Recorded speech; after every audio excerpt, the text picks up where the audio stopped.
passionate, driven, enthusiastic, euphoric. This is who we are as entrepreneurs.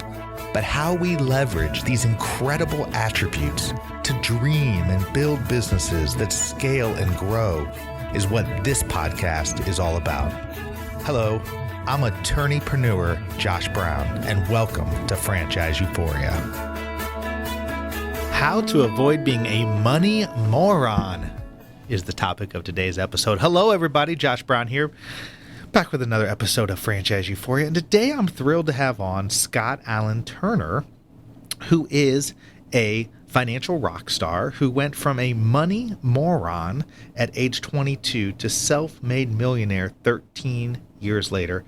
Scott is an early retiree who spends his time helping people get out of debt faster, save more money, and retire rich.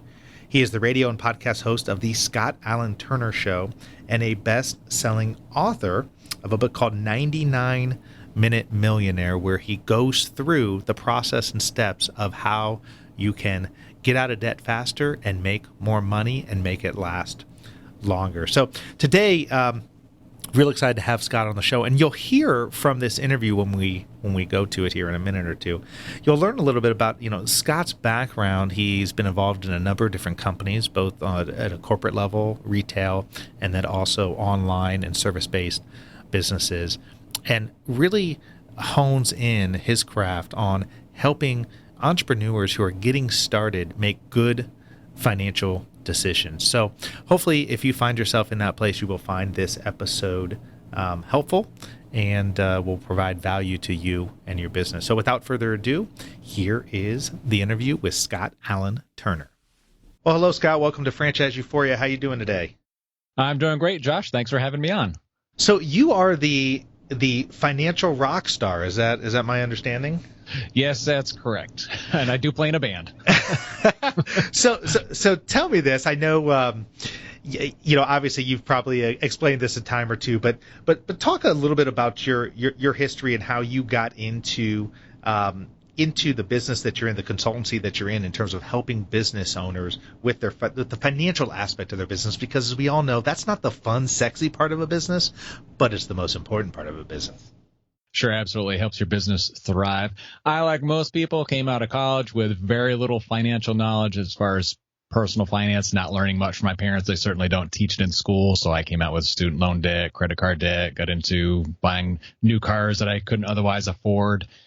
Went through that cycle a couple times, paid down some debts, and one time was not enough. So I got into some more debt, too much house, another new car, and kind of got my mistakes out early in my early 20s.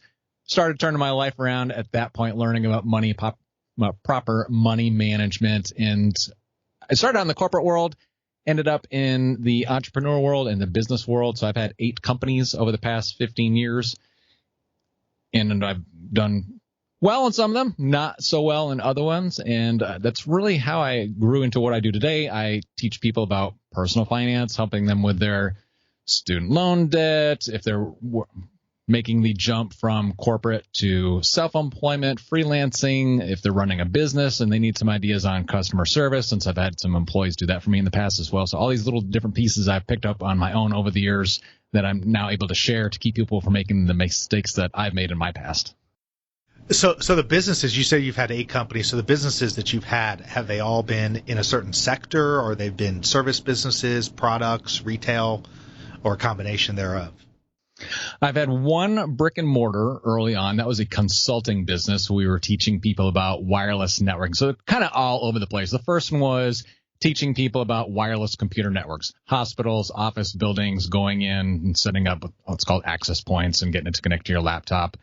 Moved from there. My last company that I sold was in the green building space. So we taught architects and general contractors about energy efficiency design.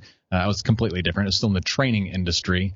And the one that I do now is a bit like personal finance consulting, what we talked about, helping people with their finances and manage that aspect of it as well as my wife and I run an adoption website, helping people. Really? Yes. So kind of all over the place. A lot of them are based on my background, which is in IT and computer technology. So that certainly helps me in that area. But I've been able to partner with people who have domain knowledge in other areas that I don't have, like the wireless networking people. My wife knew about green building. We have friends who know all about adoption, but I have this fundamental knowledge of IT, building websites and online businesses that has helped me grow those businesses. But that's really neat. I mean, for this audience, I mean, you have a lot of people listening who are in the process of leaving the corporate world that you once belonged to and going into business for themselves. Many of which are looking to buy or look at good franchise opportunities. But there's also a good segment of people who are building businesses and looking at and expanding through the franchise model. So the one thing I was thinking of as you were speaking was, man, 8 businesses that, I think for a lot of people just honing in on one just can seem so overwhelming. How were you did you run some of these businesses at the same time, or did you have them sort of sequentially, one at a time, or how did you manage all that? Sure. It started and the cycle kind of repeated itself. I was in the corporate world, and then for 3 years I worked every evening and weekend on what we'll call my side hustle, which was the wireless training and certification business. I had a couple business partners, and as the company grew, each of us was able to peel off from our corporate job and pay ourselves a salary. And it took me 3 years working for free in order to allow me to do that. Then once I got going with that full time, I started having other ideas. So same cycle, I would work in the evenings and the weekends on my other business. And I kind of did that for 15 years over these 8 different companies. Now I have twin 3.5-year-olds. So that's my evenings and weekends right there. I only have one company to run. That's a whole nother job, Scott. I mean, it is. I've got 3 girls. I've got an 8-year-old, a 3-year-old, and a 20-month-old. So I can perfectly relate. I don't have twins though. But that's awesome. Congratulations on that. Thank you. So you have as well, you obviously at some point decided that your real focus was going to be on the financial side of things, right? Yes, a couple years ago, my wife and I were running the green building training company. The opportunity came up to sell that to a friend of ours, and we had been running for 7 years at that point, kind of got burnt out on it. And it was me sitting down thinking, all right, I can sip margaritas on the beach for the rest of my life and be a bum, or no, I've really got this entrepreneurial business fire. I've been doing it for so long. I want to keep doing that.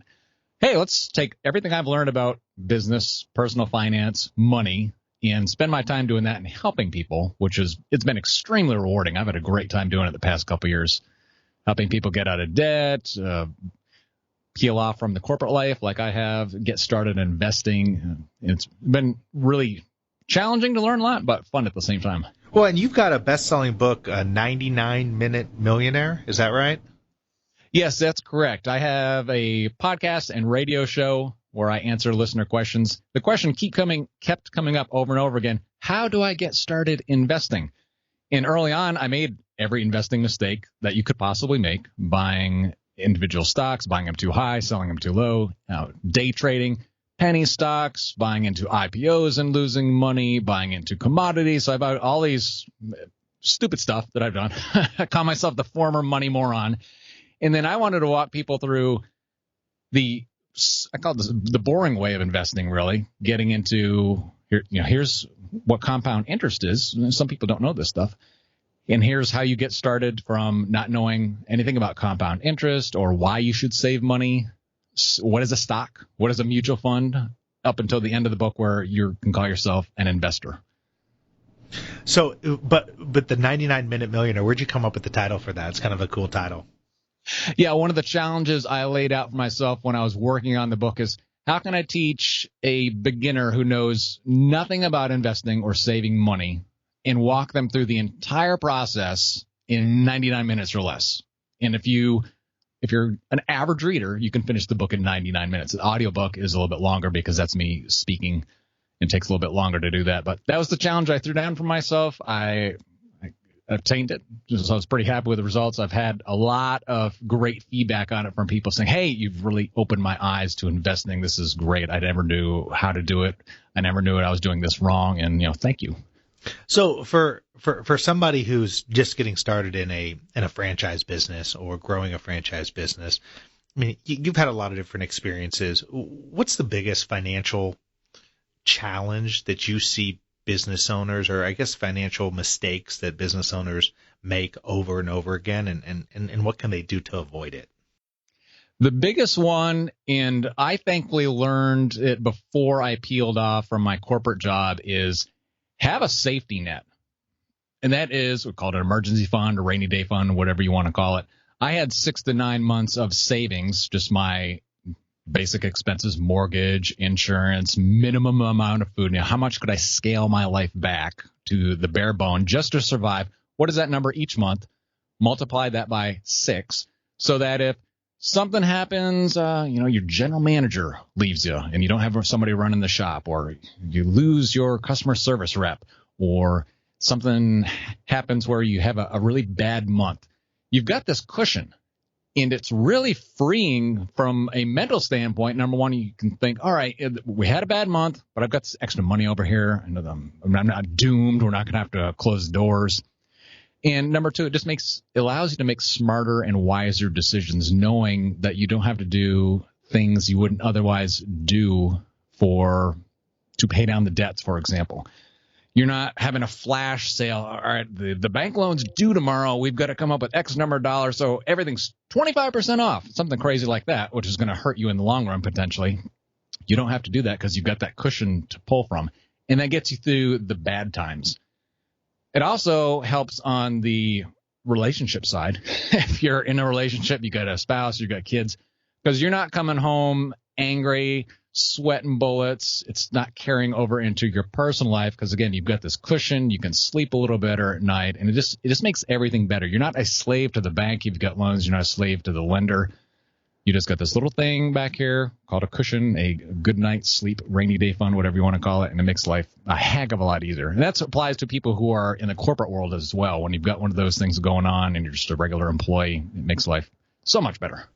Now, I can see too, and well, that's really good advice, and I know that when somebody's starting a business, that's ideal. I know that the number one reason that small business owners fail is because they're undercapitalized. They just don't have enough, and sometimes that gets disguised as that's a bad business model or there's a bad system and so forth. But it's like, well, no, you just didn't have enough money to get you through what inevitably is going to be oftentimes a slow start. It always takes people longer than they think to get going. I've noticed that over and over and over again.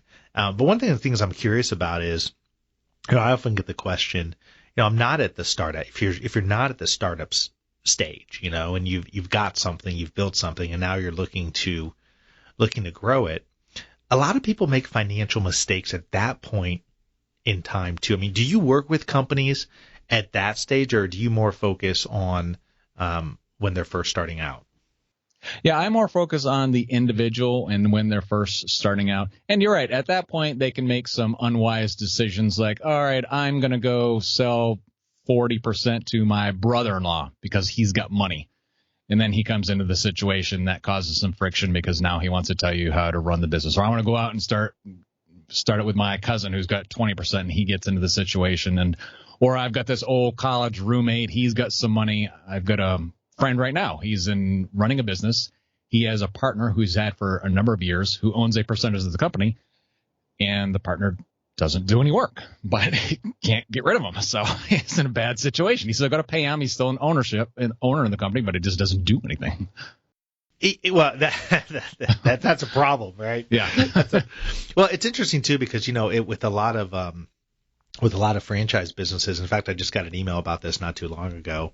A question from a listener, which was, are there franchise systems that will lend, essentially loan money to a franchisee for their initial deposit, their initial franchise fee? And so in other words, they don't, the person who's buying the franchise isn't going to come out of pocket right away. They're going to borrow to buy into the franchise, which there are many franchisors that do that, and many franchisees that take people up on that opportunity. I certainly have some thoughts on that, but I'm curious what your thoughts are on that in terms of, do you think that's wise? Is it a case by case basis, or do you have a philosophy that says, I know you have the philosophy of, make sure you have enough in the bank, but sometimes people who have enough in the bank still want to borrow and use other people's capital to make their to invest in different business opportunities. I'm curious your thoughts on that. For me, I am very risk averse, and I think that stems from my background of being in debt and how I've chose to run my businesses over the years by not taking on debt.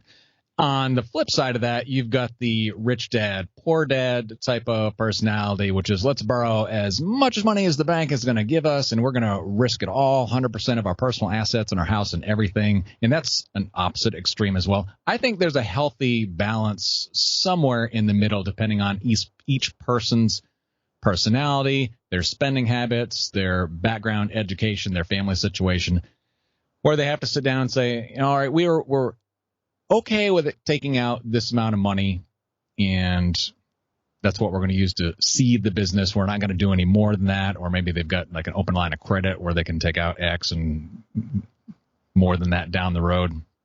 It's really a matter of how much risk do you want to take versus how much reward do you expect to get out of it? How many hours are you going to put into this business? What's your long-term plan? How are you going to grow? What are you going to do during the down times?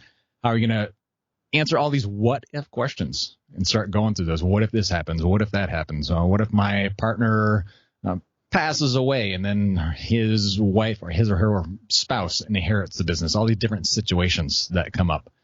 And from there, I think you can make at least a wiser decision. It's never going to be perfect. There's always going to be crazy stuff that happens during those times. Well, that's exactly right. And it's interesting when people do talk about, borrowing money to get started on a business. As I always tell people, undercapitalized doesn't necessarily mean you have all the money. It's that you have to have access to money too. So if it makes sense for your business to do that, then certainly there's, you should consider all options. But I lend myself more toward your lens as well, which is a little bit less, a little bit more risk averse. I mean, I don't want to, cash is king, as they say, right? So, I mean, certainly if you have the ability to drive it yourself, you want to think long and hard, depending on the terms, right? I mean, if you're in a situation, of course, where you have a lot of leverage, you can get incredible low interest rates, and you have the ability to be in a position where you don't have to, put everything on the line or on the table, then maybe it is something to consider for sure. I'm curious, Scott, before we go here, when you work with an individual, can you maybe tell the listener sort of what the process is you take them through? I know you've got the 99-minute millionaire, that message, but are these engagements that are, are they annual engagements? Or is this month? How do you structure working with a small business owner? Typically, it's someone will email me and I'll answer questions on my show. They may have, I'll give an example. Somebody emailed me, I'll say 2 or 3 weeks ago. She had just bought I want to call it one of these workout facilities where you go through like different cycle training, for lack of a better term. And she dropped $50,000 on that. And she had some questions. I'm in this debt. I've got this regular job. How am I going to grow this business? And it was a matter of walking through, all right, you've got the business. You've already taken on the debt. What are the steps that you need to do to grow that, market that, be the salesperson, be there every day, and go through all those questions that should have really been answered prior to buying the business, but she was already knee deep in the debt and needed some suggestions on that. And to get back to your question, it really is, I try to answer as much as I possibly can on my show so that everybody learns from it. How long have you been doing your show, by the way? It'll be coming up a year and a half right now, 2 years in November. Okay, good stuff. Well, we'll have to, and it's the Scott Alan Turner Show, right? Yes, that's right. And it can be found iTunes or anywhere podcasts can be listened to? Correct, yes. And then in terms of the best way to contact you, is it through your website at scottalanturner.com, or do you have another preferred method for being contacted? Yeah, I've set up a special link for Franchise Euphoria listeners. It's scottalanturner.com/euphoria, and there's some free goodies that we've got up there that people can get. Reach into the goodie bag, as I like to say. Well, that's awesome. Well, I really appreciate you coming on. I know you're a busy guy, and I don't like to take up too much time for my guests. And certainly when the episode airs, we will have all the good information in the show notes, including your website, Twitter feed, and information on the free audio version. So I really appreciate you coming on and sharing some of the financial aspects that people need to be thinking about for a business, because I'll tell you, at the end of the day, and I was talking to somebody about this the other day, as much as people think business is a rah-rah, always fun type game, the real truth of it is, if you want to have a successful business, you got to know your numbers, and you really got to understand the financial metrics of your business, or else you really long-term are not going to succeed.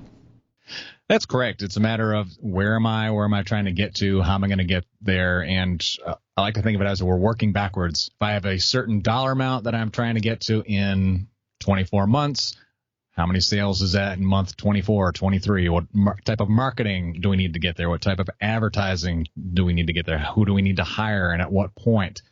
And breaking that big goal down into those medium, small, really mini goals and day-to-day and weekly goals to make sure that you're on track to get there. Well, there's a whole lot of people who can use those services. So thank you again, Scott, for coming on, and I really appreciate it. My pleasure, Josh. Thanks for having me. Take care. Thanks for being with us today on the Franchise Euphoria podcast. If you enjoyed this episode, please be sure to go to iTunes and provide a review. Also, please remember that although Josh Brown is a licensed and practicing attorney, nothing contained in this podcast should be construed as legal advice, because it is not. The information contained in this podcast is general and educational in nature, and none of it should be relied upon as legal advice. That being said, if you have questions for Josh and would like to contact him, please email him at josh@franchiseeuphoria.com. Thank you so much for listening, and we hope you tune in to our next weekly episode.